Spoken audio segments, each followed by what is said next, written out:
Hello बच्चों। Hello dear students, मैं रोहित गुप्ता आप लोगों का स्वागत करता हूं फिजिक्स वाला के यूट्यूब चैनल में। आज हम स्टार्ट करने वाले हैं लॉज ऑफ मोशन के चैप्टर को। बेटा ये वो चैप्टर है जिसमें आपको नियम लॉज सिखाने वाले हैं हम, और इस चैप्टर के अंदर हम बात करेंगे न्यूटन्स के 3 लॉज के बारे में। 9th क्लास से आप पढ़ते हुए आ रहे न्यूटन लॉज को, आज हम उनको बहुत डेप्थ में जाकर एक्सप्लोर करेंगे, उनके मीनिंग के बारे में समझेंगे, उनकी स्टेटमेंट देखेंगे क्या क्या स्टेटमेंट्स हैं उनकी। तो बेटा आपको पता है कि न्यूटन लॉज किसने बनाए थे? न्यूटन ने। उनके सर पे ये एप्पल गिरा था और उन्होंने न्यूटन लॉज को बना दिया था। ठीक है, तो आज हम शुरुआत करते हैं इन न्यूटन लॉज की। चलिए बढ़ते हैं आगे। तो न्यूटन लॉ ने जब अपने लॉज दिए, न्यूटन ने जब अपने लॉज दिए, उससे पहले भी और बहुत सारे साइंटिस्ट आए और उन्होंने कोशिश करी इन लॉज को बनाने की। लॉज कैसे बनते हैं बेटा? ये जो साइंटिस्ट होते हैं ये नेचर को ऑब्जर्व करते हैं, ये अपने चारों तरफ होने वाली घटनाओं को ऑब्जर्व करते हैं, बहुत सारे एक्सपेरिमेंट्स करते हैं और फिर एक थ्योरी निकालते हैं, एक लॉ निकालते हैं कि नेचर इस तरीके से काम कर रही, नेचर इस तरीके से काम करती है, ऐसे चलती है। ठीक है, ऐसे क्यों चलती है उसका जवाब किसी के पास नहीं होता बेटा। नेचर की मर्जी, भगवान की मर्जी। लेकिन वो नेचर को ऑब्जर्व करते हैं और देखने की कोशिश करते हैं कि नेचर में क्या हो रहा है, नेचर किस तरीके से काम कर रही है, और उसी को वो एक लॉ के रूप में हमारे सामने रख देते हैं। वैसे ही हम जब कहते हैं कि हिस्ट्री में क्या हुआ, किस तरीके से ये लॉज बने, तो पहले न्यूटन से पहले और बहुत सारे साइंटिस्ट हुए और उन्होंने नेचर को कैसे कैसे ऑब्जर्व किया और क्या क्या बातें हुई, थोड़ा सा पहले उसके बारे में जान लेते हैं। तो सबसे पहले एरिस्टोटल एक साइंटिस्ट थे, एक फिलोसोफर थे। इन्होंने नेचर को ऑब्जर्व किया और इन्होंने क्या कहा? An external force is required to keep a body in uniform motion. इन्होंने कहा अगर एक बॉडी को यूनिफॉर्म मोशन में रखना है तो आपको एक फोर्स लगाना पड़ेगा, मतलब कोई भी ऑब्जेक्ट अगर आप चलाकर छोड़ देते हो तो वो अपने आप चलता हुआ नहीं रहेगा। इन्होंने देखा कि ये जिस भी ऑब्जेक्ट को लेकर फेंकते हैं, चलाते हैं, छोड़ देते हैं उसको, तो वो अल्टीमेटली रुक जाता है। कोई थोड़ा दूर जाके रुकता है, थोड़ा जल्दी रुक जाता है। किसी को तेज फेंका तो वो दूर जाके रुका, किसी को धीरे फेंका वो जल्दी जाके रुका। इन्होंने देखा हर एक चलने वाली ऑब्जेक्ट अल्टीमेटली रुक रहा है। इसका मतलब किसी भी ऑब्जेक्ट को चलाते रहने के लिए क्या चाहिए आपको? फोर्स चाहिए आपको। क्या चाहिए आपको? फोर्स चाहिए आपको। लेकिन यह बात थी बिल्कुल गलत। इसे कहते हैं एरिस्टोटल फैलेसी। वो गलत पड़ गए अपनी इस ऑब्जर्वेशन के अंदर, और किस तरीके से उनको गलत साबित किया गया देखते हैं आगे। तो बेटा एरिस्टोटल के बाद एक दूसरे साइंटिस्ट हुए जिनका नाम था गैलीलियो।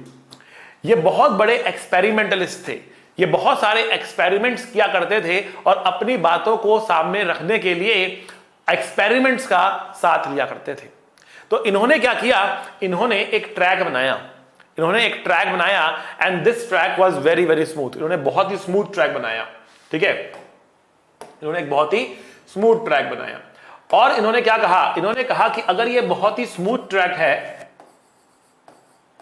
तो यहां पर क्या हो रहा है? जिस हाइट से हम इस बॉल को छोड़ रहे हैं, बॉल लगभग उसी हाइट तक जा रही है। जिस हाइट से हम बॉल को छोड़ रहे हैं, बॉल लगभग उसी हाइट तक जा रही है। ठीक है, इन्होंने कहा अगर मैं इस ट्रैक को थोड़ा फ्लैट कर दूं, तो इस तरह थोड़ा फ्लैट कर दूं तो सेम हाइट तक जाने के लिए बॉल को ज्यादा चलना पड़ेगा, सेम हाइट तक जाने के लिए बॉल को और भी ज्यादा चलना पड़ेगा। इन्होंने कहा अगर मैं इसको और फ्लैट कर दूं तो सेम हाइट तक जाने के लिए बॉल को और ज्यादा चलना पड़ेगा। इन्होंने कहा अगर मैं फ्लैट कर दूं इसको बिल्कुल, तो अगर मैं इसको बिल्कुल फ्लैट कर दूं तो बॉल इस हाइट तक जाने के लिए हमेशा चलती हुई चली जाएगी। बॉल इस हाइट तक जाने के लिए हमेशा चलती हुई चली जाएगी, कभी रुकेगी ही नहीं। ठीक है बच्चा। तो यहां पर इन्होंने इस एक्सपेरिमेंट के जरिए कहा कि बॉल की टेंडेंसी रुकने की नहीं है, बॉल की टेंडेंसी चलते रहने की है, बॉल की टेंडेंसी चलते रहने की है, और इस टेंडेंसी को हम बोलते हैं इनर्शिया। इन्होंने इनर्शिया वर्ड को निकाला, बताया, कहा, इसके बारे में एक आइडिया प्रपोज किया कि बॉल की टेंडेंसी चलते रहने की होती है। इस आइडिया को पिक किया न्यूटन ने और अपने न्यूटन के लॉज दे दिए। तो सबसे पहले बात करते हैं न्यूटन के पहले लॉ की, Newton's first law of motion की। तो फर्स्ट लॉ ऑफ मोशन कहता है an object continues it's state of rest और uniform rectilinear motion.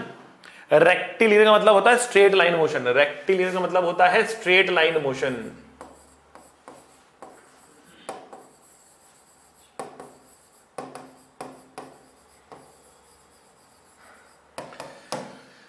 An object continues its state of rest or uniform rectilinear motion unless and until it is acted upon by a net external force। मतलब क्या है simple भाषा में? मतलब क्या है simple भाषा में? मतलब है एक ऑब्जेक्ट रुका है तो वो रुका रहेगा, चल रहा है तो चलता रहेगा, यूनिफॉर्म स्पीड से स्ट्रेट लाइन में, यूनिफॉर्म स्पीड से स्ट्रेट लाइन में, जब तक बाहर से कोई उसके ऊपर फोर्स नहीं लगता है।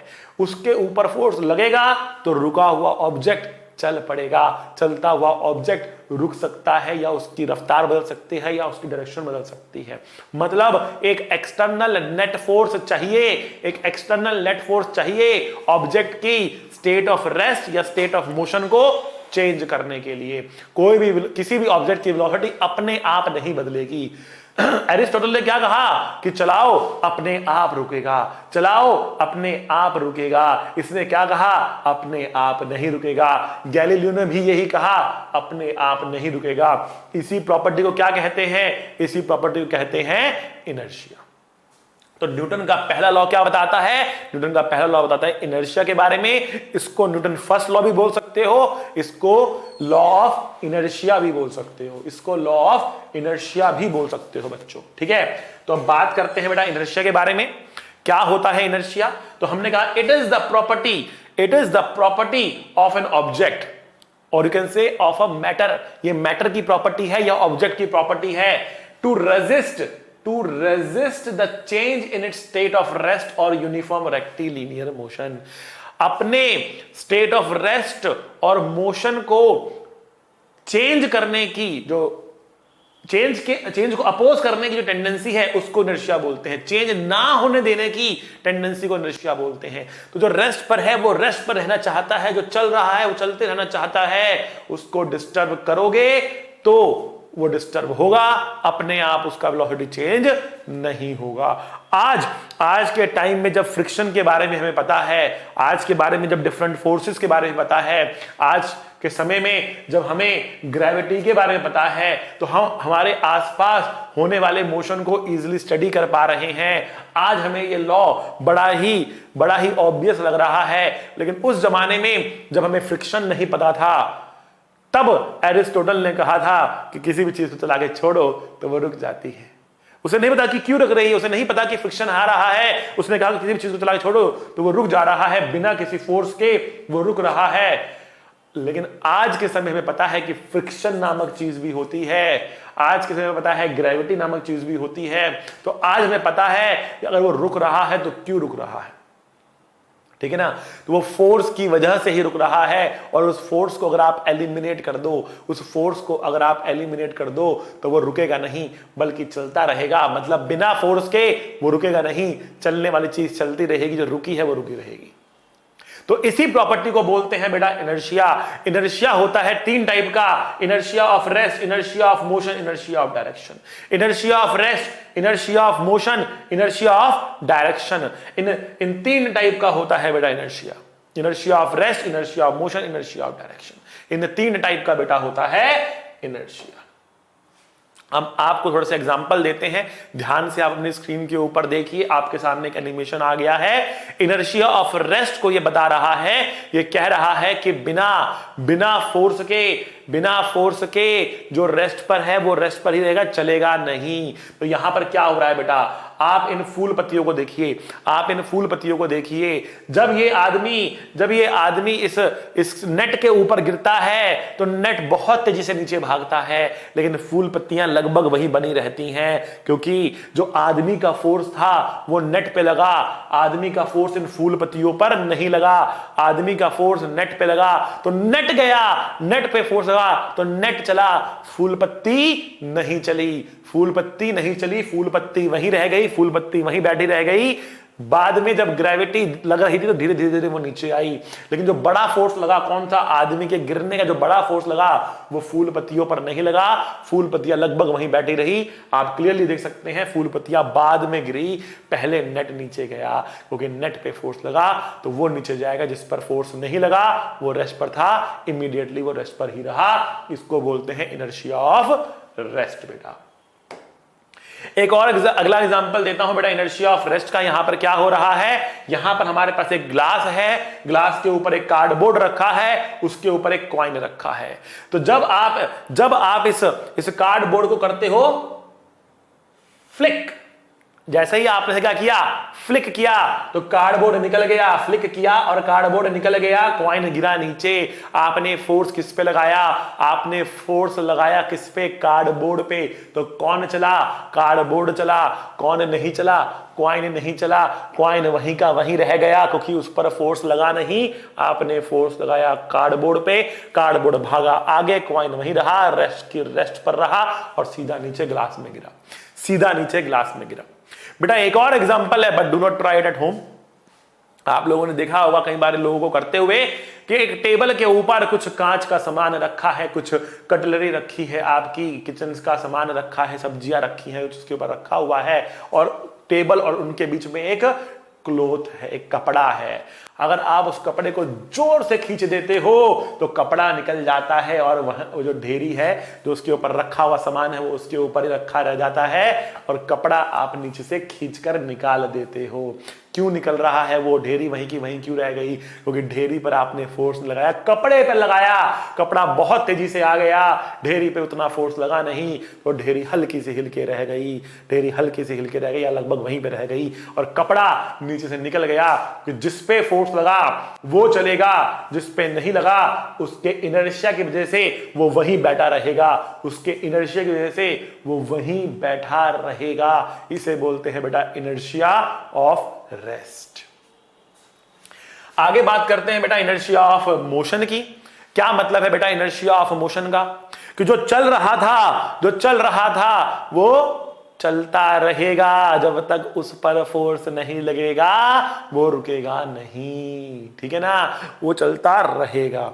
तो यहां पर क्या हो रहा है, एक पर्सन खड़ा हुआ है, एक मेट्रो चल रही है या बस चल रही है, ठीक है, एक मेट्रो चल रही है या बस चल रही है, आदमी इस तरीके से खड़ा हुआ है, मेट्रो इस डायरेक्शन में जा रही है, मेट्रो इस डायरेक्शन में जा रही है, ठीक है ना।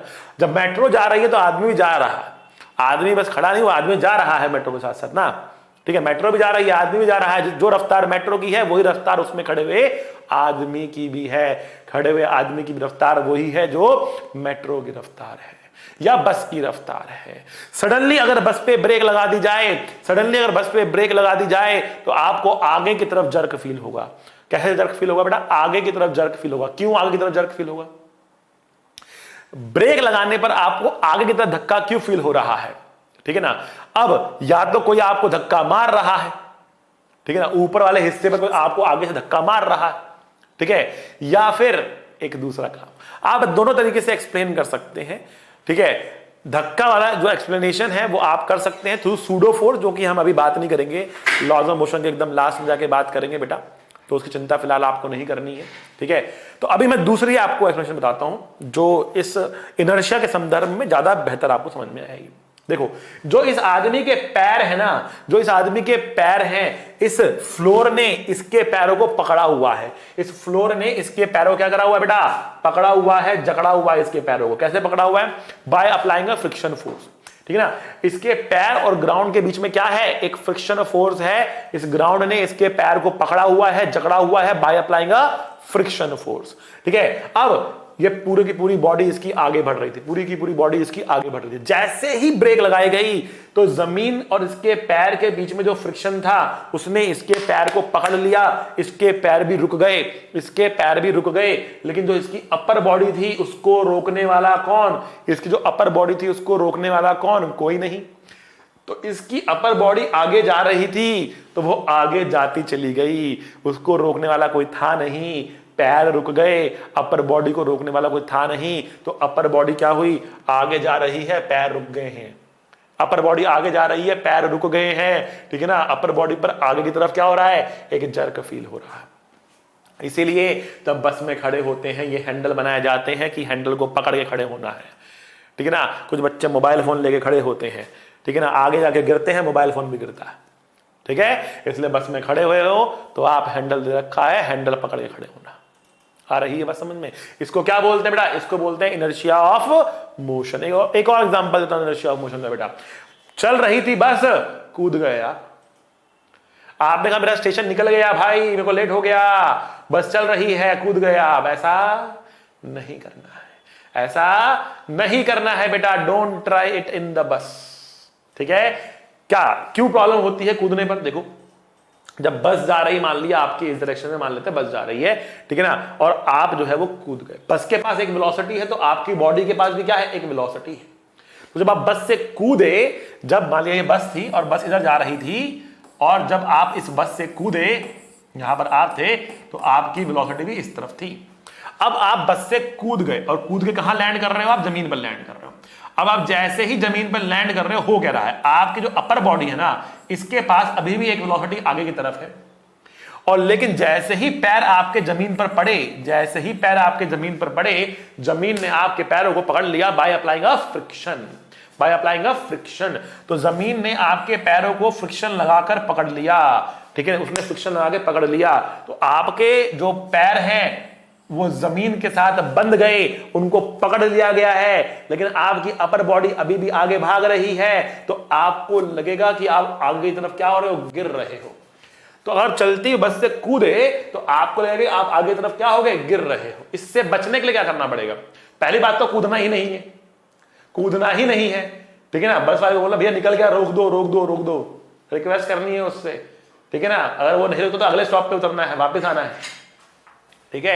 ऐसा नहीं करना कि कूद जाओ, ठीक है, कि भैया मुझे 5 रुपए की टिकट में और नहीं खरीदूंगा, मैं तो कूद जाऊंगा, ठीक है ना। ऐसा नहीं करना है। कूदे, गलती से कभी कूदना पड़ भी गया, गलती से कभी कूदना पड़ भी गया, हालांकि कूदना नहीं है, पड़ गया, तो क्या करना है बचने के लिए? बचने के लिए करना है कि जैसे ही कूदो तो रुकना नहीं है, भागना शुरू कर देना आगे की तरफ। आगे का भागना शुरू करना, चलना शुरू कर देना, ताकि आपकी लोअर बॉडी भी आगे बढ़े। अपर बॉडी तो आगे चली रही थी, लोअर बॉडी भी आगे बढ़े, ताकि दोनों जब ऊपर और नीचे वाला पार्ट बराबर बराबर चलेगा ना, तो आप सीधे खड़े रहो, गिरोगे नहीं। और क्या चीज गलती से भी नहीं करनी है? पहली बात तो कूदना नहीं है, और दूसरी बात अगर कूदना पड़ भी जाए तो क्या चीज गलती से भी नहीं करनी है? बस जा रही है इधर और आपने देखा मेरा स्टेशन निकल गया, आपकी मुंडी हो गई पीछे, आपकी मुंडी हो गई पीछे और आप कूद गए। अब आपकी जो अपर बॉडी है वो जा रही इधर, इधर जा रही है, पैर को जमीन ने पकड़ लिया और आप अब गिरोगे ऐसे जाकर। अब बचने का कोई रास्ता नहीं है, उल्टा भाग नहीं पाओगे आप, उल्टा भाग नहीं पाओगे आप, ठीक है ना। तो गलती से भी ये नहीं करना है कि बस इधर जा रही है और मुंडी पीछे करके कूद गए, फिर कोई नहीं बचा पाएगा आपको, ठीक है ना। तो पहली बात तो कूदना नहीं है, कूदना पड़े तो मुंडी सामने और भागना शुरू करना है, ऐसे कूद नहीं जाना बस, ठीक है ना। और उल्टा मुंह तो बिल्कुल नहीं कूदना है, ठीक है। खैर ये था बेटा इनर्शिया ऑफ मोशन के एग्जांपल। बढ़ते हैं आगे और बात करते हैं बेटा इनर्शिया ऑफ डायरेक्शन की। तो यहां पर क्या होता है, बिना फोर्स के डायरेक्शन भी चेंज नहीं होती, ठीक है। तो अगर हम मान लेते हैं एक सर्कुलर ट्रैक है, एक सर्कुलर ट्रैक है, मतलब पूरा ट्रैक इस तरीके से सर्कल में जा रहा होगा, और यहां पर एक बस है, ठीक है ना, यहां पर एक बस है, ठीक है, या कोई भी एक व्हीकल है जिसमें ये एक आदमी बैठा हुआ है, ठीक है, यहां पर एक आदमी बैठा हुआ है, ठीक है। अब जैसे ही बस मुड़ेगी, जैसे ही बस इस सर्कुलर पाथ पे जा रही है, तो ये आदमी कुछ यहां से यहां पहुंचेगा, ठीक है ना, ये यहां से लेकर यहां पहुंचेगा, ठीक है। तो इस आदमी को क्या फील हो रहा होगा? देखो देखो, ये आदमी अगर स्ट्रेट जाता तो यहां कहीं पर पहुंचता, लेकिन ये यहां ना पहुंच के घूम गया। तो अब जो पैर मान लो आदमी खड़ा हुआ था यहाँ पर, खड़ा हुआ था यहाँ पर, तो उसके जो पैर थे उस वो बस ने पकड़ रखे थे या व्हीकल ने पकड़ रखे थे, तो जब वो घूमा तो उसके पैर भी घूम गए। तो एक तरीके से उसके पैर यहां कहीं पर आना चाहते हैं और उसकी अपर बॉडी यहां कहीं पर आना चाहती है, क्योंकि अपर बॉडी पे कोई फोर्स है नहीं, पैर तो उसके फ्रिक्शन के कारण घूम रहे हैं, अपर बॉडी तो घूमना नहीं चाहती है। तो अपर बॉडी यहां आना चाहती है, पैर यहां आना चाहते हैं, तो उसको क्या फील होगा, एज इफ अगर ये सेंटर है, अगर ये सेंटर है, उसको क्या फील होगा कि उसकी अपर बॉडी सर्कल से बाहर की तरफ जाना चाहती है, रेडियली आउटवर्ड जाना चाहती है, तो उसको फील होगा as if he is going outward, उसको कोई आउटवर्ड धक्का मार रहा है। वास्तव में उसकी अपर बॉडी कैसे चलना चाहती है, उसकी अपर बॉडी बिल्कुल सीधा जाना चाहती है, बल्कि लोअर बॉडी क्या हो गई, घूम गई। तो एज इफ वो ऐसे टेढ़ा हो गया, वो टेढ़ा हो गया इस तरीके से, ठीक है ना। आ रही बेटा आपको बात समझ में, इसको बोलते हैं इनर्शिया ऑफ डायरेक्शन। क्या मतलब है इसका, इसका मतलब बहुत सिंपल सा है कि बिना फोर्स के डायरेक्शन चेंज नहीं होगी, बिना फोर्स के डायरेक्शन भी बेटा चेंज नहीं होगी। डायरेक्शन चेंज करने के लिए भी आपको क्या चाहिए बेटा, फोर्स चाहिए।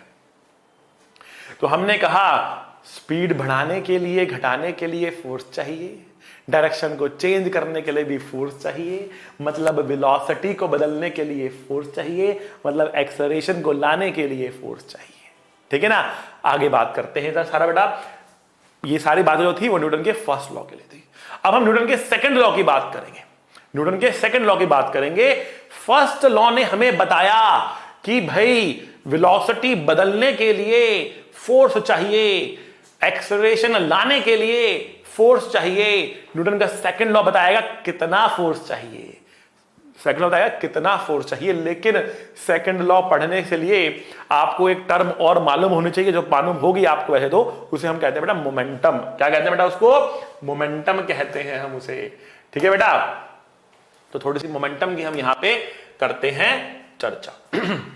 तो मोमेंटम क्या होता है, हालांकि पता होगा आप लोगों को, लेकिन थोड़ी सी एक फील और जगाने के लिए कि मोमेंटम क्या होता है, थोड़ी सी चर्चा मैं आप लोगों के साथ कर रहा हूं, ठीक है। देखो हम अपने लेक्चर्स में ना बिल्कुल बेसिक से लेकर एडवांस तक जाते हैं, हम अपने लेक्चर में एनसीईआरटी से लेकर एडवांस तक जाते हैं, ठीक है ना। तो वो सारी बातें मैं यहाँ पे आपको दिखा रहा हूं जो एनसीईआरटी में भी लिखी हैं, फिर मेंस के क्वेश्चंस भी करेंगे, नीट के क्वेश्चंस भी करेंगे, एडवांस के क्वेश्चंस भी करेंगे। धीरे धीरे धीरे धीरे हम पूरे चैप्टर को बिल्ड करेंगे, जैसे हमने काइनेमैटिक्स को बिल्ड किया था, ठीक है ना।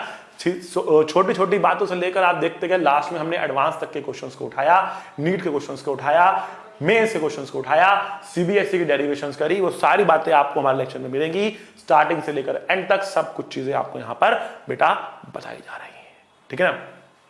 खैर, मोमेंटम क्या चीज होती है, तो हमने कहा कि it is the amount of motion contained in a body, amount of motion, quantity of motion, quantity of motion contained in a body. कितना मोशन है, कितना मोशन है, बात कुछ हजम नहीं हो रही होगी सर, क्वांटिटी ऑफ मोशन का मतलब क्या है, थोड़ा इसको और फील करने की कोशिश करते हैं, इसका मीनिंग क्या है। तो मैंने यहां पर कहा कि मान लिया हमारे पास दो आइडेंटिकल कार्स हैं, लेकिन एक 20 से जा रही, एक 10 से जा रही, एक 20 से जा रही, एक 10 से जा रही। दोनों में से किसको रोकना आसान होगा, दोनों में से किसको रोकना आसान होगा, जिसमें क्वांटिटी ऑफ मोशन कम होगा, जिसमें क्वांटिटी ऑफ मोशन कम होगा, उसको रोकना आसान होगा। तो हमने कहा कि देखो जिसका स्पीड कम है उसे रोकना आसान है, मतलब क्वांटिटी ऑफ मोशन या amount of motion, quantity of motion, quantity of motion ये स्पीड पर डिपेंड करना चाहिए, ये स्पीड पर डिपेंड करना चाहिए। अब बात करते हैं, मैंने इस बार क्या किया, मैंने एक कार ली, मैंने एक ट्रक लिया, मैंने एक कार ली और मैंने एक ट्रक लिया, और मैंने आपसे कहा कि दोनों की रफ्तार बराबर है, दोनों की रफ्तार v है, कार है, ट्रक है, रफ्तार बराबर है, इस बारी स्पीड बराबर है, लेकिन एक कार है, एक ट्रक है, किसको रोकना आसान है, किसको रोकना आसान है। तो अब आप कहोगे सर कार को रोकना आसान है, कार को रोकना आसान है, स्पीड बराबर होने के बावजूद भी कार को रोकना आसान है, मतलब स्पीड बराबर होने के बावजूद भी ट्रक के अंदर क्वांटिटी ऑफ मोशन ज्यादा था, अमाउंट ऑफ मोशन ज्यादा था, मतलब मोशन, क्वांटिटी ऑफ मोशन जो है वो केवल स्पीड पर नहीं बल्कि मास पर भी डिपेंड करता है। इसलिए हमने मोमेंटम एक टर्म को डिजाइन किया, हमने कहा मोमेंटम लिखा जाता है p से और इसकी वैल्यू होती है मास इनटू वेलोसिटी, और ये क्या बताता है, एक तरीके से ये बताता है क्वांटिटी ऑफ मोशन, ये बताता है बेटा क्वांटिटी ऑफ मोशन। एक पॉइंट में आपको बताना रह गया मैंने लिखा था स्लाइड पर, छूट गया, आपको दिखाता हूं कि inertia of an object is proportional to the mass. Inertia of an object is proportional to the mass, मतलब एक ऑब्जेक्ट का जो इनर्शिया होता है ना, वो उसके मास पर डिपेंड करता है, वो उसके मास पर डिपेंड करता है। जितना ज्यादा मास होगा उतना ज्यादा इनर्शिया होगा। ट्रक और कार के एग्जांपल में हमने देखा, ट्रक और कार के एग्जांपल में भी हमने देखा कि ट्रक का इनर्शिया ज्यादा था, उसको रोकने में दिक्कत हुई, ट्रक का इनर्शिया ज्यादा था, कार का इनर्शिया कम था। खैर, anyways, momentum is m into v, momentum is m into v, it is a vector quantity. तो इसको आप ऐसे लिख सकते हो, न्यूटन का पहला लॉ घुमा फिरा कर यह कह रहा है कि ऑब्जेक्ट का मोमेंटम बदलने के लिए, क्योंकि वेलोसिटी बदलने के लिए फोर्स चाहिए, तो मैं कह सकता हूं कि एक ऑब्जेक्ट का मोमेंटम बदलने के लिए फोर्स चाहिए, लेकिन बात केवल इतनी नहीं है, न्यूटन का सेकंड लॉ की बात करते हैं अब। ठीक है, तो न्यूटन का सेकंड लॉ क्या कह रहा है? न्यूटन का सेकंड लॉ आ गया आपके सामने। न्यूटन का सेकंड लॉ देखो, बहुत सारे बच्चे कहते हैं न्यूटन का सेकंड लॉ है F बराबर ma। नहीं, न्यूटन का सेकंड लॉ है net force acting on an object is directly proportional, equal भी नहीं है, directly proportional to the rate of change of its linear momentum. This is the pure definition, this is the pure statement of the Newton second law. इसको याद करना है, school में पूछेंगे, लिख कर आना है। ठीक है, तो net force acting on an object is directly proportional to the rate of change of its linear momentum. ठीक है, when you open this proportionality sign you get a proportionality constant and that is, let us say, k। अब k की value क्या होगी? k की value क्या होगी ये समझने के लिए पहले समझते हैं कि फोर्स की यूनिट क्या होती है। तो बेटा, फोर्स की यूनिट होती है न्यूटन। क्यों है इसकी यूनिट न्यूटन? क्योंकि फोर्स को सबसे पहले न्यूटन ने इस डेफिनेशन से बताया था। तो सबसे पहली बार न्यूटन का लॉ आ रहा था, ये एक्सप्रेशन लिखा जा रहा था, फोर्स डिफाइन हो रहा था सबसे पहली बार। मतलब इससे पहले किसी ने फोर्स को क्वांटिटेटिवली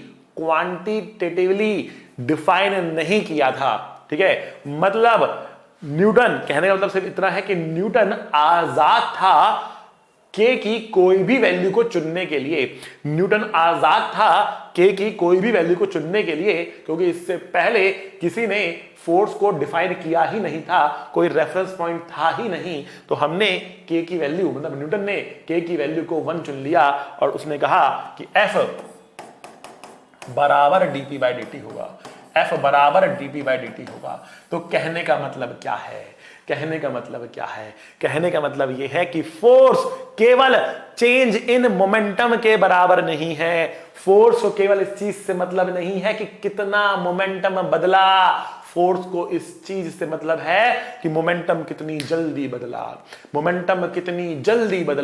अगर जल्दी मोमेंटम बदलेगा तो फोर्स बड़ा होगा, अगर आराम से मोमेंटम बदलेगा तो फोर्स छोटा होगा। अगर देखो, ये क्या है? ये है आपका किसी भी इंस्टेंट पे लगने वाला फोर्स। अगर आप एवरेज फोर्स की बात करें तो एवरेज फोर्स को आप लिख सकते हैं डेल्टा P/ΔT।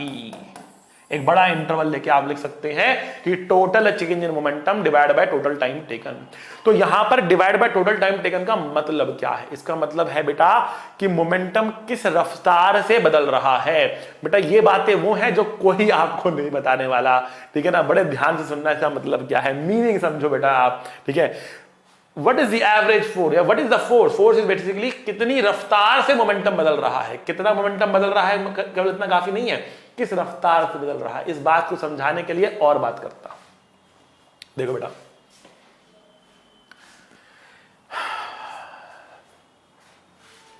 एक कोट है, मैंने किसी की टी शर्ट पे लिखा हुआ देखा तो आपके लिए ले आया। ठीक है ना, तो कोट है, it's not v equals to u plus at that kills you, it's F equals to mdv/dt that kills you। ठीक है, क्या मतलब, एक आदमी गिरता हुआ यहां पर दिखाया जा रहा है, एक आदमी गिरता हुआ यहां पर दिखाया जा रहा है, क्या मतलब है इसका? देखो बेटा, ये कह रहा है कि मान लिया एक आदमी है जो गिरना शुरू करता है यहां से, ठीक, और ये है जमीन, और ये है जमीन, ठीक, यहां पर इसकी रफ्तार 0, ओके, गिरते गिरते गिरते यहां जब पहुंचेगा तो इसकी रफ्तार हो चुकी मान लिया v, टकराने से जस्ट पहले इसकी रफ्तार हो चुकी कितनी? v हो चुकी। अच्छा, गिरने के बाद इसकी रफ्तार कितनी हो जाएगी? इसकी रफ्तार हो जाएगी बेटा 0, ठीक। यहां से लेकर यहां तक इसका मोमेंटम कितना राइज किया? इसका मोमेंटम कितना राइज किया? वो था बेटा m इंटू वी। 0 से mv मोमेंटम कितना राइज किया? m इंटू वी राइज किया। और गिरने के बाद, टकराने के बाद इसका मोमेंटम कितना घट गया? मोमेंटम था mv, हो गया 0। तो यहां पर जो चेंज आया वो कितना आया? यहां पर भी जो चेंज आया वो आया mv का, नेगेटिव से मैंने मॉड डाल दिया, ठीक है। तो यहां पर, यहां से लेकर यहां तक mv बढ़ा और यहां से लेकर यहां तक mv घटा, दोनों बारी, मतलब इतनी हाइट से जमीन तक पहुंचने में, इतनी हाइट से जमीन तक पहुंचने में जितना उसने मोमेंटम गेन किया, टकराने के बाद उतना ही मोमेंटम उसने लूज किया, ठीक है ना। अब जब वो हवा में होगा तो क्या उसको दुखेगा, चोट लगेगी, क्या उसको दर्द होगा? जब वो हवा में गिर रहा होगा, जब वो हवा में गिर रहा होगा तो क्या उसको दर्द होगा? होगा कि नहीं होगा? हवा में गिर रहा है ये आदमी, हवा में इसको दर्द हो रहा है, क्या हड्डियां इसकी जो है वो दर्द कर रही होंगी? क्या नहीं, वो तो मस्ती में गिर रहा होगा, जीवन का आनंद ले रहा होगा, क्या नजारा है वो देख रहा होगा। तो it is not v is equal to u plus 80 that kills you, what kills you is dp by dt, ठीक है ना। क्या मतलब है इसका? देखो, यहां से यहां तक जो मोमेंटम का चेंज आया, इस चेंज को आने के लिए एक लंबा समय लगा, इतनी ऊपर से जमीन तक पहुंचने में एक लंबा समय लगा, ठीक है। तो यहां से लेकर यहां तक जो फोर्स लगेगा वो लगेगा बेटा mv डिवाइड बाय ये लंबा समय, ये लंबा समय। लेकिन जब टकराया तो तुरंत उसका मोमेंटम जो है वो 0 हो गया। जब टकराया तो तुरंत सारा का सारा मोमेंटम एकदम से क्या हुआ? खत्म, ठीक है। तो यहां पर जैसे ही यहां पर आया तो एकदम से उसका फोर्स क्या था? 0, एकदम से उसका मोमेंटम जो है 0 हो गया। तो यहां पर कोलिजन में क्या हुआ? कोलिजन में क्या हुआ? उसका मोमेंटम तो mv ही चेंज हुआ, लेकिन टाइम क्या हुआ? केवल del t था, very very small time. If this is very very small then this force will be very very large. तो सेम चेंज इन मोमेंटम है, लेकिन टाइम का भी ख्याल रखना है। सेम चेंज इन मोमेंटम है, लेकिन टाइम का भी ख्याल रखना है बेटा, टाइम का भी ख्याल रखना है। अगर जल्दी से चेंज हुआ तो बड़ा फोर्स लगेगा, अगर धीरे धीरे चेंज हुआ तो छोटा फोर्स लगेगा। आइए बेटा, एक बड़ा फेमस सा क्वेश्चन है बेटा, why does a cricketer draw his hands backwards while catching a ball? तो जब बॉल कैच करता है एक क्रिकेटर तो वो कुछ इस तरीके से अपने हैंड को पीछे लेकर आता है, ऐसे अपने हैंड को पीछे लेकर आता है, अपने हैंड को ऐसे टाइट रखता नहीं है। लगान मूवी में देखा होगा आपने, एक बागा था, ठीक है ना, हाथ को ऐसे टाइट रखता था, बॉल आती थी टप्पा मार के बाहर, बॉल आती टप्पा मार के बाहर, कैच नहीं कर पाता था बॉल को वो, ठीक है ना। तो क्या प्रॉब्लम थी उसकी? क्यों वो बॉल कैच नहीं कर पाता था? बॉल वो इसलिए कैच नहीं कर पाता था क्योंकि वो अपने हाथ को एकदम टाइट इस तरीके से रखता था, ड्रॉ नहीं करता था पीछे। तो हो क्या रहा है यहां पर?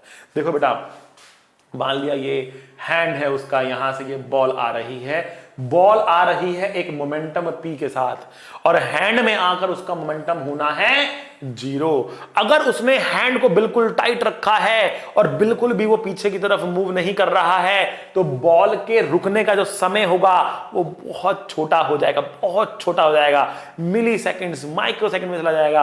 और जब समय बहुत ही कम होगा तो फोर्स बहुत ही बड़ा लगेगा। मतलब पहली बात तो हाथ पे चोट लगेगी, पहली बात तो हाथ पे चोट लगेगी, और दूसरी बात बॉल के ऊपर भी चोट लगेगी। बॉल टप्पा खा के बाहर निकल जाएगी, रुकेगी नहीं, हाथ पे टप्पा खा के बाहर निकल जाएगी, बॉल को भी एक फोर्स फील होगा। ठीक है ना। तो यहां पर हमने क्या कहा कि जब बॉल उसके हाथ में आई है तो he has to increase the time, he has to increase the time, time double कर दिया। मतलब अगर पहले टाइम था 1 मिली सेकेंड, आपने हाथ पीछे करके टाइम कर दिया 5 मिली सेकेंड्स, आपने कर दिया 5 मिली सेकेंड्स। तो इसका मतलब क्या हुआ बेटा, इसका मतलब क्या हुआ, 5 मिली सेकेंड का मतलब क्या हुआ इसका मतलब हुआ कि आपने 5 गुना फोर्स कम कर दिया, टाइम 5 गुना बढ़ा दिया। तो 5 गुना फोर्स कम कर दिया, टाइम पहले ही बहुत कम था, थोड़ा सा बढ़ा दिया, थोड़ा सा बढ़ा दिया, 4 मिली सेकेंड तो बढ़ाया है पीछे करके, 4 मिली सेकेंड तो बढ़ाया है ना, बस ऐसे 4 मिली सेकेंड लगे यहां से हाथ लाने में हाथ को, ठीक है ना, 4 मिली सेकेंड बढ़ाया, लेकिन फोर्स क्या हुआ, 5 गुना कम हो गया, 5 गुना फोर्स कम हो गया। आ रही है बेटा बात समझ में आपको। तो जितना समय ज्यादा लोगे फोर्स उतना ही कम हो जाएगा। अगला क्वेश्चन देखते हैं बेटा, एक और शानदार हमारे पास क्वेश्चन है, why does it hurt more to fall on concrete then on the ground. जो ग्रास वाला ग्राउंड होता है उस पे गिरते हो चोट कम लगती है, मार्बल के फ्लोर पे गिरते हो चोट ज्यादा लगती है। क्यों? क्योंकि मार्बल का फ्लोर जो है वो एकदम हार्ड है, दबता नहीं है, सॉफ्ट नहीं है, दबता नहीं है, सॉफ्ट नहीं है, ठीक है ना। वहीं पर ग्राउंड जहां पे आप गिरते हो वहां पर मिट्टी है, धसती है, दबती है, वो मिट्टी है, धसती है, दबती है, और गीली रहेगी तो और दबेगी, और दबेगी तो टाइम क्या होगा, ज्यादा होगा, और दबेगी तो टाइम क्या होगा, ज्यादा होगा। जितना टाइम ज्यादा होगा उतना ही फोर्स क्या होगा, कम होगा, चोट उतनी ही कम लगेगी। कंक्रीट फ्लोर तो दबेगा नहीं। वही जब हम जंप करते हैं या बैठते हैं, जब आके गिरते हैं तो हम अपने पैरों को ऐसे फोल्ड कर लेते हैं, जब गिरते हैं तो पैरों को ऐसे फोल्ड करते हैं। क्यों करते हैं? ताकि स्प्रिंग की तरीके से क्या हो, स्प्रिंग की तरीके से क्या हो, टाइम बढ़े, दबने में टाइम बढ़े। जितना दबेगा उतना टाइम ज्यादा लगेगा, जितना टाइम ज्यादा लगेगा उतना ही दर्द कम होगा। और लो बेटा, आप लोगों ने खेला होगा, जो बच्चे क्रिकेट खेलते हुए आए हैं उन्हें पता होगा 2 टाइप की बॉल होती है, एक होती है कॉस्को की बॉल, एक होती है फ्लैश की बॉल। कॉस्को की बॉल, एक होती है फ्लैश की बॉल। कौन सी बॉल ज्यादा तेज लगती है बेटा, किसके लगने पे दर्द ज्यादा होता है? फ्लैश की बॉल से। क्यों? क्योंकि वो दबती नहीं है।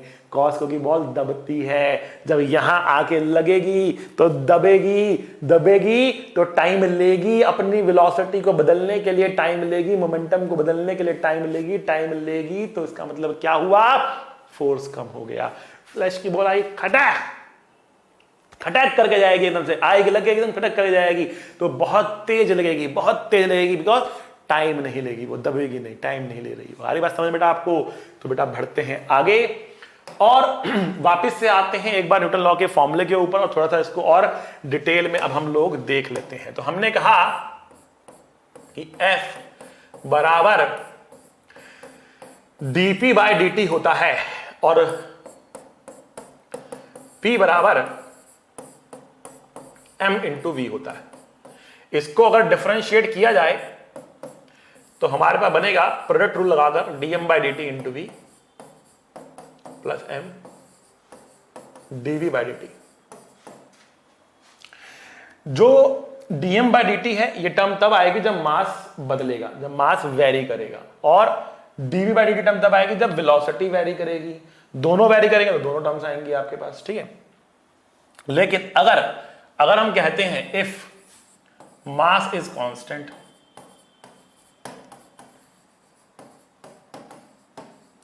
तो dm बाई dt हो जाएगा 0,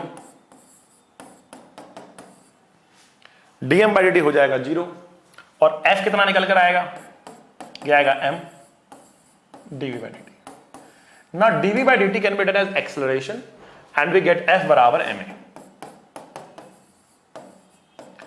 हालांकि इस चैप्टर में हम 98% से 99% तक यही फॉर्मूला यूज करते आते रहेंगे, f बराबर ma, जहां पर मास लेंगे कांस्टेंट। लेकिन एक आध % ऐसी जगह हो सकती है जहां पर हम मास का वेरिएशन भी स्टडी करेंगे। अब मास कैसे वेरी कर सकता है, कुछ केसेस बन सकते हैं जहां पर मास वेरी कर सकता है। तो मास वेरिएशन कब होता है, जब सिस्टम का कोई मास छूट कर बाहर निकले, या बाहर से कोई आकर मास उसमें अंदर बैठ जाए, बाहर से आकर उससे जुड़ जाए, या फिर उसको छोड़ के बाहर निकल जाए। जैसे कि रॉकेट्स के अंदर होता है, रॉकेट प्रपोल्शन में होता है। तो रॉकेट प्रपोल्शन में क्या होता है बेटा, उसके अंदर जो फ्यूल होता है वो बर्न करता है, और बर्न करके गैसेस बनती हैं और गैसेस बाहर निकलती हैं, गैसेस बाहर निकलती हैं। ठीक है, तो हर सेकंड जो गैस बाहर निकल रही है, मान लिया उसका मास है, रेट है dm/dt, हर सेकंड dm/dt जो गैस है वो बाहर निकलती है, और गैस के बाहर निकलने की रफ्तार है v। गैस से बाहर निकलने की रफ्तार कितनी है बेटा, v है। तो इसके ऊपर जो ये बाहर निकलने वाली गैसेस जो इसके ऊपर फोर्स लगाएंगी, ठीक है, वो फोर्स कितना होगा बेटा, वो फोर्स हो जाएगा हमारे पास dm/dt इंटू v। इसको बेटा हम बोलते हैं थ्रस्ट फोर्स। क्या बोलते हैं बेटा, थ्रस्ट फोर्स बोलते हैं। अब यहां पर जो ये v आता है ना, ये इस रॉकेट के रिलेटिव होता है, इस एक्स्ट्रा उसके रिलेटिव कितना गया, ठीक है ना, तो ये रिलेटिव टू द रॉकेट रहेगा इस केस के अंदर। ठीक है, तो ये हमारे पास फॉर्मूला बनता है पूरा थ्रस्ट फोर्स का रॉकेट प्रोपल्शन के लिए। ठीक है, तो ये हमारे पास मिलता है। हालांकि इसके ऊपर कुछ ज्यादा चीजें आपको आती नहीं है, ठीक है, ओके, बट कुछ केसेस और हैं जो कि मैं आपके साथ डिस्कस करता हूं। आइए देखते हैं। अब यहां पर क्या हो रहा है, यहां पर हो रहा है कि एक ग्रेवल्स है, ग्रेवल्स मतलब रोड़ी पत्थर जो होते हैं, ठीक है, they are dropped on a conveyor belt at a rate of 200 gram per second. तो एक कन्वेयर बेल्ट हम लेते हैं सबसे पहले। तो सबसे पहला काम, सुंदर डायग्राम। तो हमारे पास एक कन्वेयर बेल्ट इस टाइप से है, ठीक है, और ग्रेवल्स जो है वो यहां पर ड्रॉप हो रहे हैं। तो ऊपर कुछ रहेगा यहां पर ग्रेवल्स ड्रॉप करने के लिए, कुछ इस तरीके से यहां पे ग्रेवल्स है, रोड़ी पत्थर है, और उससे कंटिन्यूअसली इस पे गिर रहे हैं। कितने गिर रहे हैं बेटा, 200 ग्राम पर सेकंड गिर रहे हैं। तो कह रहा है जो बेल्ट है ना, ये तो कांस्टेंट रफ्तार से चल रही है 12 मीटर पर सेकंड की, ठीक है, 12 मीटर की कांस्टेंट रफ्तार से चल रही है। तो ये चलाते रहने के लिए कितना फोर्स लगेगा। तो अभी आप कहोगे सर आपने तो कहा था कि फोर्स तब लगता है जब रफ्तार बदलती है, यहां पर आप कह रहे कि रफ्तार कांस्टेंट है तो फोर्स क्यों लगाना है। रफ्तार कांस्टेंट है बेल्ट की, लेकिन बेल्ट का मास बढ़ता चला जा रहा है, बेल्ट का मास बढ़ता चला जा रहा है। क्यों बढ़ रहा है, क्योंकि जो ये मास इसके ऊपर गिर रहा है ना, ठीक है, वो जीरो रफ्तार से गिर रहा है, ठीक है, लेकिन जैसे ही वो गिरा उसने इस बेल्ट की रफ्तार को गेन कर लिया। उस बेल्ट की जो रफ्तार 12 मीटर पर सेकंड थी उसको गेन कर लिया। तो जो ग्रेवल्स इस पे गिर रहे हैं ना, उनको चलाना पड़ रहा है, वो रुके हुए थे उनको चलाना पड़ रहा है, उसके लिए फोर्स लगाना पड़ रहा है। तो हर सेकंड कितना मोमेंटम गेन कर रहा है ये, तो आप फोर्स लगा सकते हो कितना, इसको आप बोल सकते हो v, क्योंकि v हमारे पास रहता है इंटू dm/dt, और m इंटू dv/dt की बात करें तो ये तो जीरो ही है, क्योंकि इसकी रफ्तार यहां पर चेंज हो नहीं रही। तो v हमारे पास बेटा 12 है, और dm/dt क्या है, dm/dt हमारे पास 200 है, बट 200 ग्राम था तो 100 किलोग्राम में हम कन्वर्ट करेंगे, तो इतने किलोग्राम पर सेकंड था। ठीक है बेटा, तो ये कटा, ये कटा, ये कटा, ये कटा, ठीक है, तो कितना है बेटा 2.4 न्यूटन के बराबर हमारे पास आ गया। 24 बेटा 10, 2.4 न्यूटन हमारे पास आ गया। 2.4 न्यूटन का फोर्स हमें यहां पर लगाना पड़ेगा इसको चलाते रहने के लिए। ठीक है बेटा, समझ गए। आगे बढ़ते हैं, अगला क्वेश्चन देख लेते हैं। अब यहां पर क्या हो रहा है, देखो बेटा, यहां पर आप देखोगे एक पाइप से पानी निकल रहा है, और ये पाइप नाच रहा है, पाइप जो है नाच रहा है, पाइप से पानी निकल रहा है, पाइप नाच रहा है। ऐसा कैसे हो रहा है, तो ये कह रहा है कि एक होज पाइप है, होज पाइप जिससे हम पानी देते हैं, नॉर्मल होज पाइप ही होता है, has a cross sectional area of 10 centimetre square.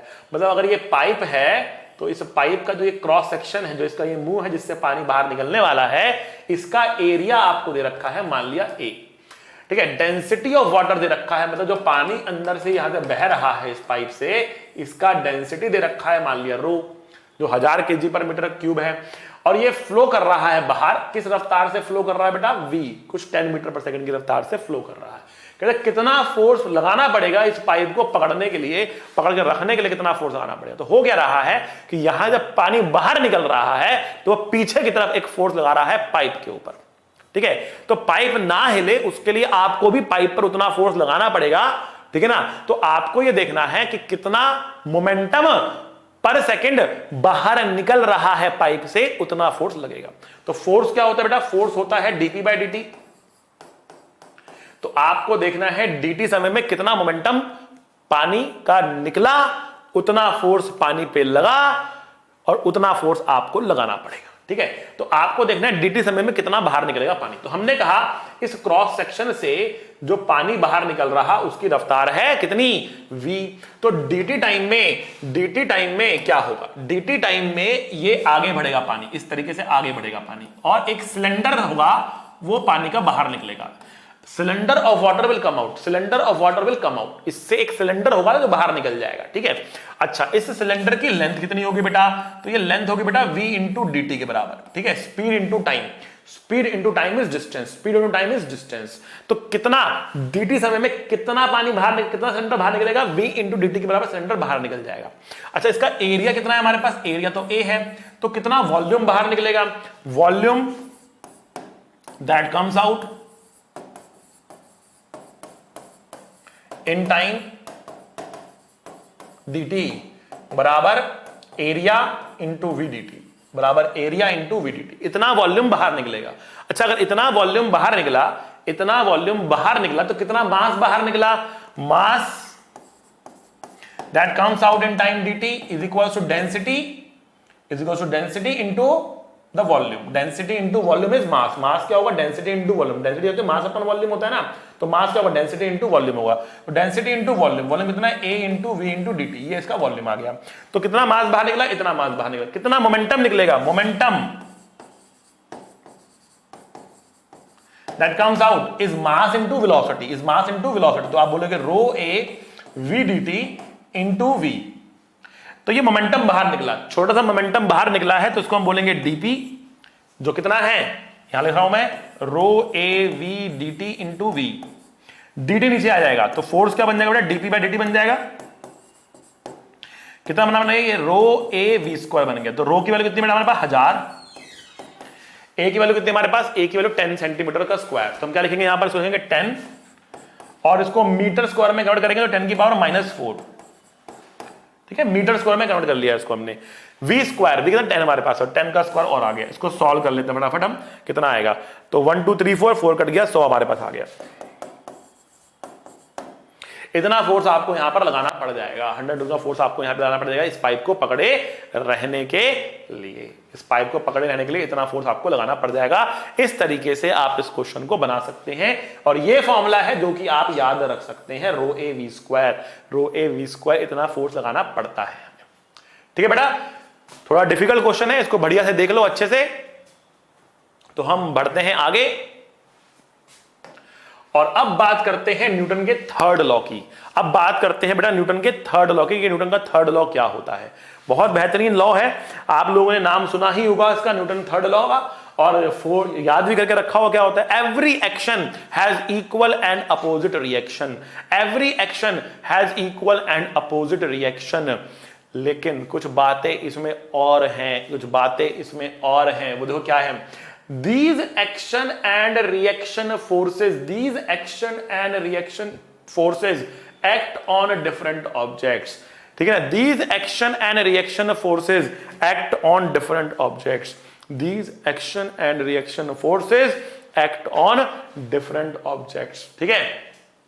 अब इसका एक और कंक्लूजन है, और वो कंक्लूजन ये है, forces always occur in pair, force हमेशा पेयर में अकर होगा, अकेला फोर्स कभी नहीं आएगा, हमेशा दो जगह पर फोर्स लगेंगे। और every action has equal opposite reaction, this action reaction pair act on different objects, का मतलब है इसका कि जो एक्शन करेगा उसको रिएक्शन मिलेगा, जो एक्शन करेगा उसको रिएक्शन मिलेगा, ठीक है ना, जो एक्शन करेगा उसको रिएक्शन मिलेगा, इक्वल अपोजिट मिलेगा, ये न्यूटन का थर्ड लॉ है, ठीक है ना। बहुत सारे बच्चे इसको जानते हैं लेकिन मानते नहीं हैं, बहुत सारे बच्चे इसको जानते हैं लेकिन मानते नहीं हैं।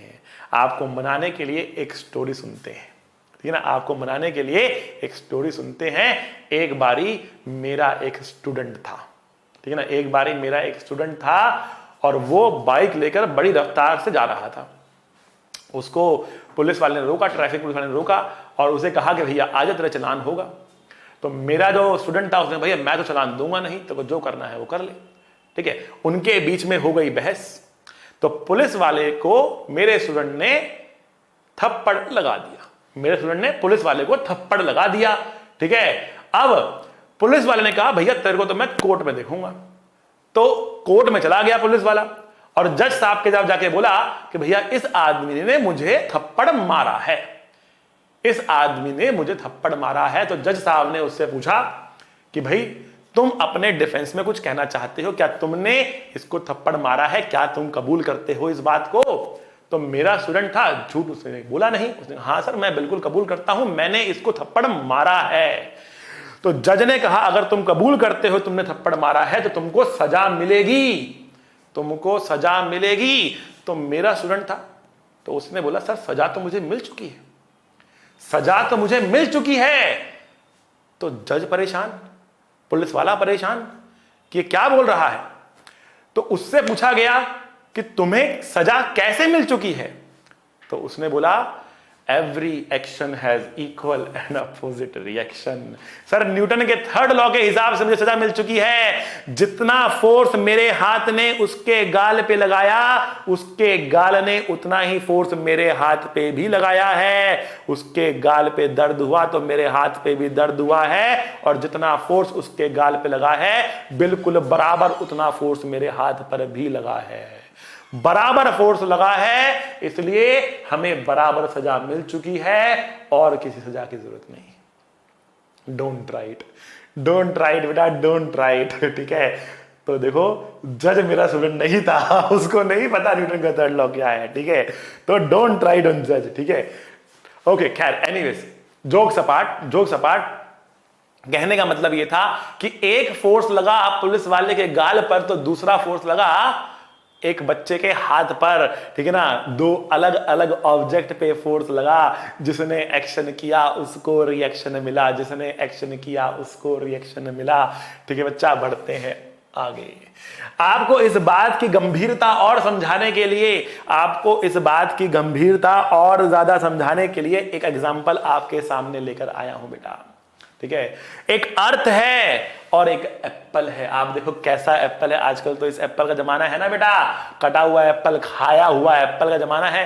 ठीक है, तो एक अर्थ है, अर्थ हमारी अर्थ है, और ये क्या है, एप्पल है। ठीक है, तो अर्थ अपनी ग्रेविटी लगाएगी और एप्पल को अपने तरफ खींचेगी, एप्पल को अपने तरफ खींचेगी, ये फोर्स लगाएगी एप्पल के ऊपर, तो फोर्स ऑन एप्पल लगाएगी। तो एप्पल कहेगा अच्छा तुम मुझ पे फोर्स लगा रही हो तो मैं भी अपनी ग्रेविटी क्रिएट करूंगा, तुम्हारे ऊपर फोर्स लगाऊंगा।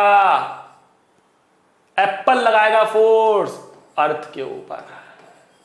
तो बताओ अर्थ बड़ा फोर्स लगा रही है एप्पल के ऊपर कि एप्पल बड़ा फोर्स लगा रहा अर्थ के ऊपर? कौन ज्यादा बड़ा फोर्स लगाएगा? बेटा कमेंट करो, पॉज करो, कमेंट करो, कौन बड़ा फोर्स लगाएगा? किसका फोर्स बड़ा होगा बेटा? किसका फोर्स बड़ा होगा? एप्पल बड़ा फोर्स लगाएगा कि अर्थ बड़ा फोर्स लगाएगी? कौन बड़ा फोर्स लगाएगा बेटा? तो बहुत सारे बच्चे बोलेंगे कि सर अर्थ तो बहुत बड़ी है, अर्थ बहुत बड़ा फोर्स लगा देगी एप्पल पे, एप्पल तो छोटा सा फोर्स लगाएगा अर्थ पे। गलत बेटा। न्यूटन के तीसरे लॉ के हिसाब से force on earth will be equal to force on apple. Earth apple पे उतना ही फोर्स लगा सकती है, अर्थ एप्पल पर उतना ही फोर्स लगा सकती है जितना एप्पल अर्थ पे लगा सकता है, ना कम ना ज्यादा, ना कम ना ज्यादा। ठीक है ना, अर्थ के चारों तरफ मून घूमता है तो मून अर्थ पे उतना ही फोर्स लगाता है जितना फोर्स अर्थ मून पे लगाती है। अर्थ सन के चारों तरफ घूमती है तो सन अर्थ पे उतना ही फोर्स लगाता है जितना फोर्स अर्थ सन पे लगाती है। दोनों एक दूसरे पे बेटा बराबर फोर्स लगाएंगे, इक्वल फोर्स लगाएंगे, अपोजिट डायरेक्शन में फोर्स लगाएंगे। They are action reaction pair, they are action reaction pair. बेटा अब आप कहेंगे सर फोर्स बराबर लग रहा है, अर्थ तो ऊपर आती हुई दिख नहीं रही है, एप्पल चलता हुआ दिख रहा है, अर्थ तो ऊपर आती हुई दिख नहीं रही। हाँ फोर्स बराबर है, एक्सेलरेशन बराबर नहीं होगी, क्योंकि एक्सेलरेशन ऑफ अर्थ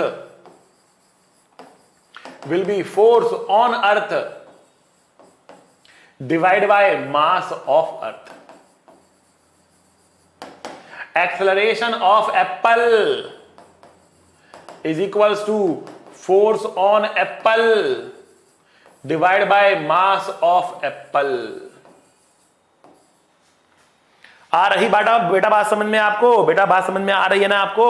अब देखो मास ऑफ अर्थ तो बहुत बड़ा होता है। कितना बड़ा होता है मास ऑफ अर्थ?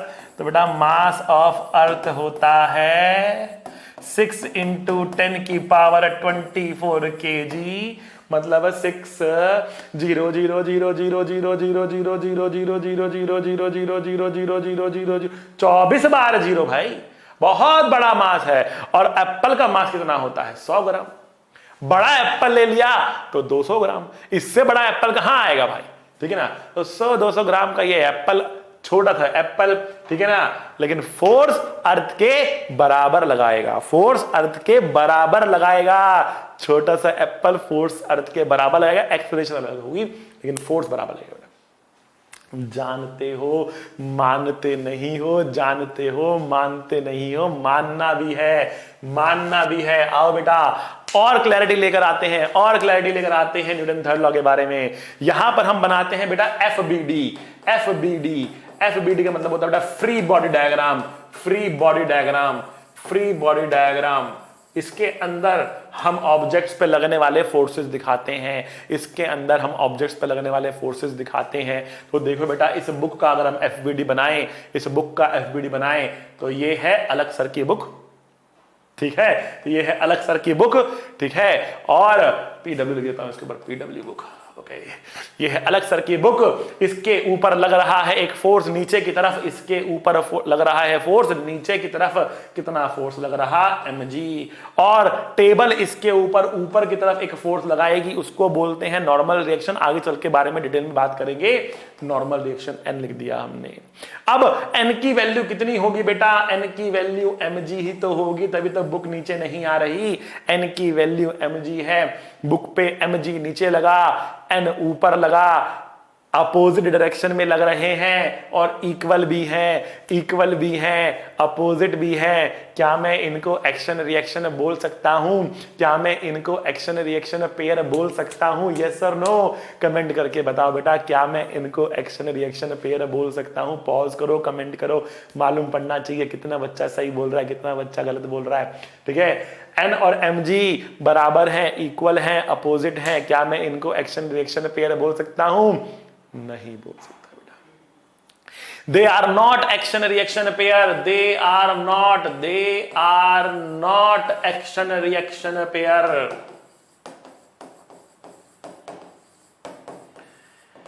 ये क्या हो गया? इक्वल है, अपोजिट है, फिर भी एक्शन रिएक्शन नहीं है बेटा। हर action reaction pair equal opposite होगा, इसका मतलब ये नहीं है कि हर equal opposite force action reaction pair होगा।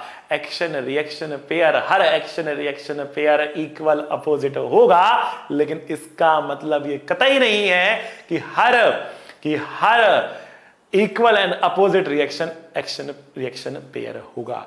देखो यहां पर नॉर्मल किस पे लग रहा? बुक पे। यहां पर mg किस पे लग रहा? बुक पे। दोनों बुक पे लग रहे हैं, दोनों बुक पे लग रहे हैं, तो ये एक्शन रिएक्शन पेयर हो नहीं सकते, ये एक्शन रिएक्शन पेयर हो नहीं सकते। और दूसरी बात, ग्रेविटेशनल फोर्स का रिएक्शन ग्रेविटेशनल फोर्स ही होगा, ग्रेविटेशनल फोर्स का रिएक्शन नॉर्मल रिएक्शन नहीं हो सकता। खैर ये तो आगे की बातें। यहां पर देखते हैं, देखो अगर ये एक्शन रिएक्शन नहीं है, अगर ये खाली एक्शंस हैं तो इनके रिएक्शन कहां है? अगर ये खाली एक्शन है तो इनके रिएक्शन कहां है? इनका रिएक्शन देखने के लिए थोड़ा सा जूम आउट करते हैं, थोड़ा जूम आउट करते हैं। तो जूम आउट करने पर हमें क्या मिला? हमें मिला कि यहां पर क्या है? यहां पर बेटा अर्थ है। यहां पर क्या है? यहां पर अर्थ है, अर्थ पे ये टेबल है, टेबल पे ये बुक है, बुक का नाम पीडब्ल्यू बुक है। अब अर्थ ने बुक को खींचा, अर्थ ने बुक को खींचा तो बुक भी तो अर्थ को खींचेगी। तो mg का रिएक्शन अर्थ के सेंटर पे लगेगा, खींचता हुआ बुक की तरफ। बुक अर्थ को खींच रही, अर्थ बुक को खींच रही, दोनों एक दूसरे को खींच रहे होंगे। ये दोनों एक्शन रिएक्शन पेयर हैं, ये एक्शन रिएक्शन पेयर है। तो इस mg का रिएक्शन अर्थ के सेंटर पर जाएगा, क्योंकि ये अर्थ के सेंटर ने इस पर लगाया है, अर्थ ने लगाया mg, तो रिएक्शन मिलेगा। अर्थ को जो एक्शन करेगा उसको रिएक्शन मिलेगा। mg टेबल ने नहीं लगाया, mg टेबल ने नहीं लगाया, अर्थ ने लगाया, इसलिए उसका रिएक्शन भी अर्थ को मिलेगा। नॉर्मल टेबल ने लगाया है तो इसका रिएक्शन टेबल को मिलेगा। ठीक है ना? क्या मतलब हुआ इसका? अगर मैं यहां पर देखूं, अगर मैं यहां पर देखूं तो इस बुक को ऊपर उठाने के लिए टेबल ने इसके ऊपर की तरफ नॉर्मल लगाया, तो बुक इस टेबल को नीचे दबा रही होगी, नॉर्मल लगा के बुक नीचे दबा रही होगी, नॉर्मल लगाकर टेबल ऊपर लगा रही होगी, नॉर्मल लगाकर। तो ये हमारे पास आ रहा, टेबल ऊपर लगा रही होगी, टेबल पर नीचे लग रहा होगा, ऊपर नीचे ऐसे फोर्स। ये है एक्शन रिएक्शन पेयर। एक साथ बेटा दो नॉर्मल आने वाले हैं, यहां पर एक साथ दो फोर्स होंगे, यहां पर एक बुक के ऊपर होगा, एक टेबल के ऊपर होगा। टेबल बुक को ऊपर उठाएगी, बुक टेबल को नीचे उठाएगी, नीचे दबाएगी। जब आप कुर्सी पर बैठते हो, जब आप कुर्सी पर बैठते हो, कुर्सी दब जाती है। आपने कुर्सी पे फोर्स लगाया और कुर्सी भी तो आपके ऊपर फोर्स लगा रही है उठाने के लिए आपको, ठीक है। तो ये देखो एक्शन रिएक्शन की माया बेटा, ये है एक्शन रिएक्शन फोर्सेस की माया। ध्यान से देखना है, जो बताया वो समझना है। आगे बात करते हैं। आपके लिए एक क्वेश्चन आ गया है जिसका आंसर आप दोगे कमेंट्स के अंदर। टग ऑफ वॉर, रस्सा कस्सी खेला होगा बेटा आप लोगों ने, खेला होगा आप लोगों ने रस्सा कस्सी का खेल। टग ऑफ वॉर क्या है ये? इसके अंदर हमने कहा बेटा दो लोग हैं। एक है फैट, एक है फैट गाय, मोटा आदमी है। ये कभी जिम नहीं गया, खूब खाया, खूब पिया, खाता रहा, मोटा हो गया, मोटा ताजा हो गया, लेकिन कभी जिम नहीं गया, बाजुओं में ताकत नहीं है इसके, लेकिन खा पी के मोटा हो चुका है। दूसरा आदमी है पतला, लेकिन ये है मस्कुलर, रोज जिम जाता है, प्रोटीन खाता है, लेकिन फैट नहीं खाता। प्रोटीन खाता है, फैट नहीं खाता। ये है मस्कुलर, खूब जिम जाता है, खूब बॉडी शॉडी बना रखी है इसने, ठीक है ना। और इन्होंने एक रस्सी पकड़ी। अब मोटे आदमी ने कहा कि भैया मुझे तो खाना चाहिए, तो इस मोटे आदमी ने इस रस्सी को अपने ऊपर अपने पेट पे बांध लिया। मैं जान लगने वाला, मैंने बांध लिया इसको, ठीक है। और अब इस बलशाली आदमी को कह रहा है खींच, तू जितना खींच सकता है तो खींच, ठीक है ना। और जमीन हमने कर दी है बेटा स्मूथ, क्योंकि अभी हमने फ्रिक्शन पढ़ा नहीं, तो फ्रिक्शन को हम इंक्लूड कर नहीं रहे, फ्रिक्शन हमने रखा नहीं है यहां पर। तो इस मोटे आदमी ने अपने ऊपर इस रस्सी को बांध लिया है, और पतले आदमी को कह रहा है खींच जा, जितनी जोर लगाकर खींच सकता है खींच। ये मोटा आदमी, जमीन पे कोई फ्रिक्शन नहीं है, ये मस्कुलर आदमी, खूब मसल बना रखे हैं इसने, और ये फैट गाय, ये मस्कुलर गाय, ठीक है। आपको क्या बताना है? आपको बताना है कौन जीतेगा, आपको बताना है बेटा कौन जीतेगा। कमेंट में बताना है कौन जीतेगा, मोटा आदमी जीतेगा कि पतला आदमी जीतेगा, कौन सा आदमी जीतेगा, आपको बताना है, ठीक है बेटा। आज के लिए इतना ही काफी है, ठीक है बेटा। पढ़ते रहिए, मेहनत करते रहिए। The more you sweat in practice the less you bleed in battle. जितनी प्रैक्टिस करेंगे उतना अच्छा होगा, एग्जाम में जाकर उतना ही दर्द कम होगा, उतना ही खून कम निकलेगा। The less you bleed in battle, more you practice. ध्यान रखना आप। तो बेटा पढ़ते रहिए, मिलेंगे अगले लेक्चर में। टाटा, सी यू, बाय बाय। पढ़ाई करते रहें, ऑल द वेरी बेस्ट।